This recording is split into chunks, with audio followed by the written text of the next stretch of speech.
Nós tínhamos falado das heresias, falamos das principais, gnosticismo, marcionismo e montanismo, e nós falamos também, e o Newton relembrou hoje de manhã, que nós precisamos, que a igreja precisou dar uma resposta a esse ataque que ela estava sofrendo de dentro dela mesma. E a gente viu que aquela frase do Irineu que dizia que a autoridade da igreja repousava sobre 3 coisas: o cânon, o credo e os bispos. E por isso então o título dessa nossa sessão. Nós falamos sobre o cânon, a formação do cânon, rapidamente. A gente não pôde entrar em detalhes. Eu ia até trazer um livro aí, esqueci, um livro do Geisler para mostrar para vocês. Vou trazer no domingo que vem. E para a gente não perder muito tempo, a gente vai então direto para falar dos credos. O que é um credo? É uma afirmação de fé. Uma das mais antigas é aquela: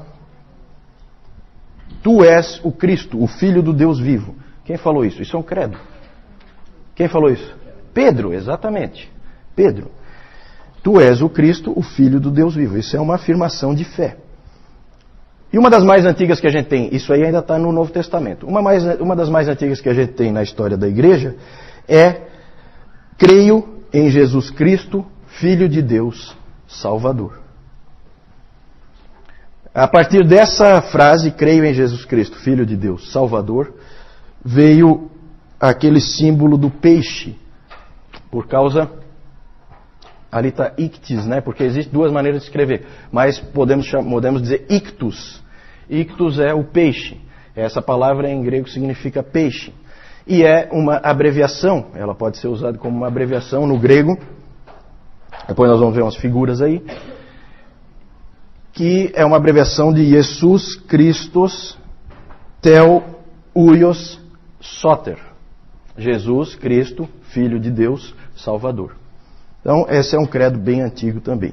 Mas o credo que o Irineu estava se referindo, onde ele dizia que a autoridade da igreja repousava, uma das coisas em que ela repousava, era o credo dos apóstolos. Já ouviram falar do credo dos apóstolos, ou credo apostólico?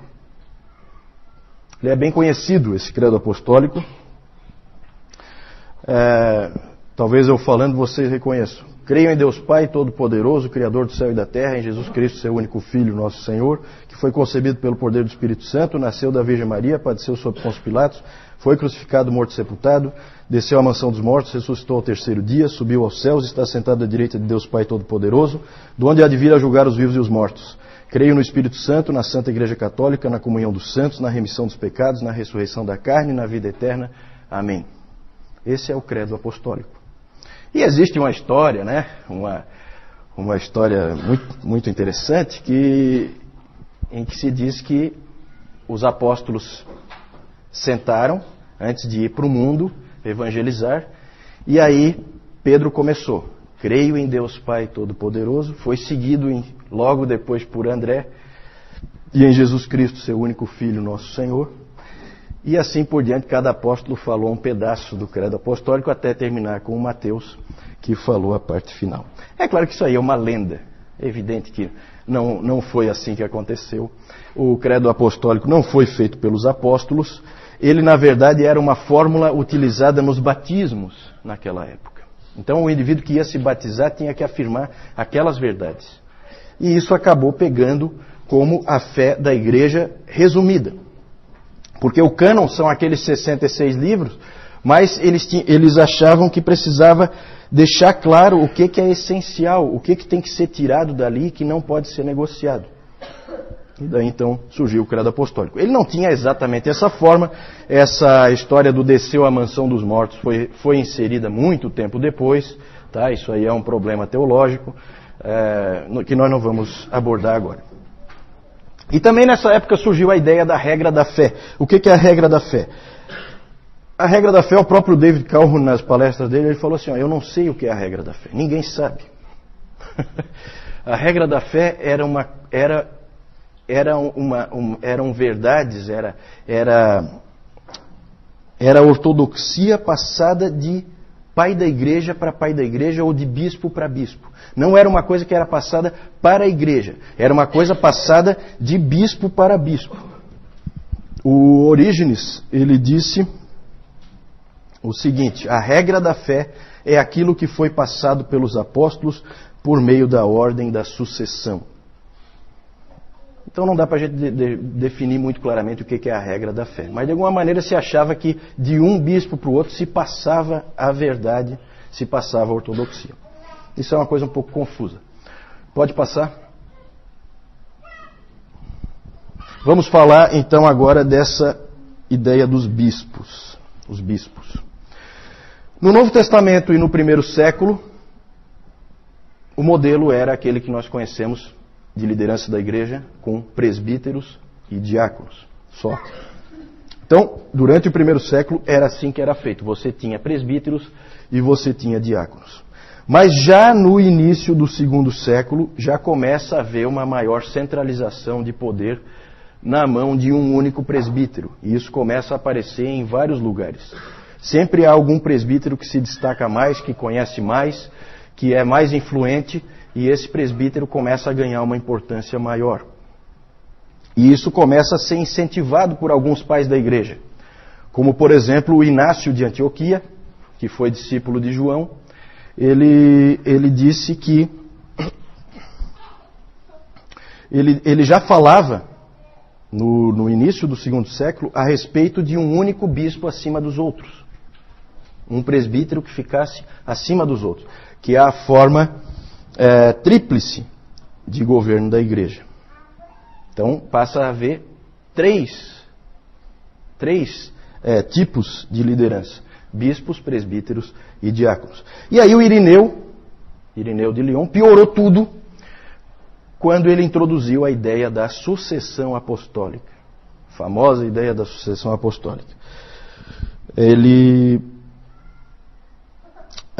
não sei de onde é que ele tirou isso, ele criou a ideia de que o bispo tinha que ser uma pessoa que pudesse provar a sua ligação aos apóstolos. Certo? Então, por exemplo, se o Newton não puder provar a ligação dele com os apóstolos, ele não pode ser um bispo. Ele pode ser um presbítero, mas não pode ser um bispo. Então eles começam a cometer esses erros, eles começam a circular de um para o outro e começam a afetar a igreja. Isso aí deve ter ocorrido por uma série de motivos. A gente tem registros de que Cipriano, por exemplo, ele começou a dar instruções para os outros presbíteros, começou a dizer o que eles deviam fazer. E aí, então tem envolvido aí questões de personalidade, tem questões envolvidas de orgulho, um querendo ser mais do que o outro. E tudo isso aí acabou afetando a igreja, de uma maneira ou de outra, acabou-se tendo a figura dos bispos. Pode passar aí. Então ali eu falei, isso eu já falei, o apoio do Inácio de Antioquia e do Irineu de Lyon. Por quê? Porque os bispos passaram a ser uma coisa importante. Por uma questão de eficiência, é muito mais fácil, se a liderança estiver na mão de um só, é muito mais fácil tomar as decisões, é muito mais fácil reagir rápido a alguma coisa que aconteça. Então até o David Calhoun comenta, né, que ele é presbiteriano, então ele fala, no modelo presbiteriano ele crê que é bíblico, mas não necessariamente é o mais eficiente. Às vezes para tomar uma decisão leva uma vida. Então a ideia era de eficiência. Um bispo com o poder na mão dele resolvia rapidamente qualquer problema que acontecesse. E também uma outra ideia por trás da criação e do estabelecimento desses bispos era o fortalecimento da ortodoxia. Eu considero que isso é uma faca de dois gumes. Porque, por um lado, se você tiver um bispo fiel, ótimo, ele vai ser um indivíduo que vai sustentar a ortodoxia. Agora, se ele não for, ele sozinho pode levar toda a igreja para um caminho errado. Pode passar isso. Essa ideia de poder na igreja, essa ideia de centralização de poder, foi levando a outros aspectos também danosos depois. Porque, na verdade é assim, se você vai ter um bispo para cada cidade,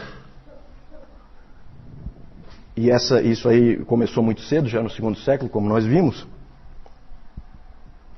você estabeleceu uma gradação entre os presbíteros daquela cidade. Existe um presbítero daquela cidade que é o mais importante, o que tem mais autoridade e o que é mais reconhecido.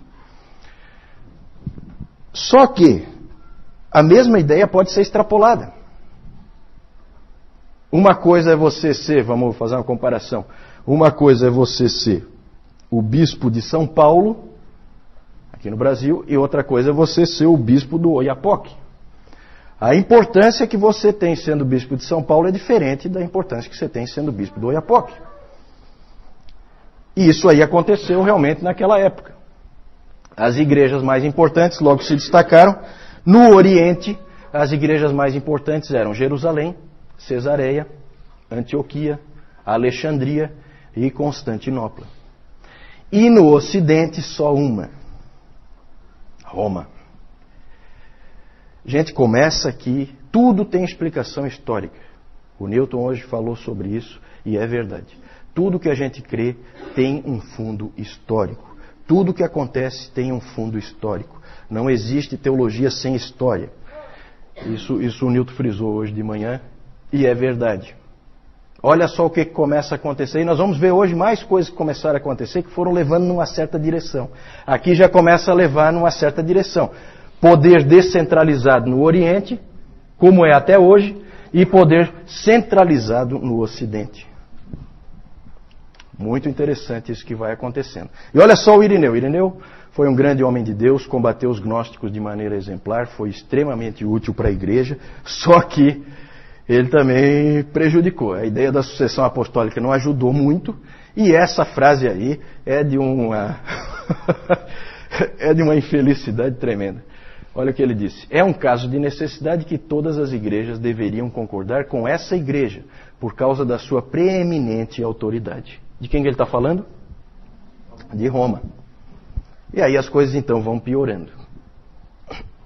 Pode passar.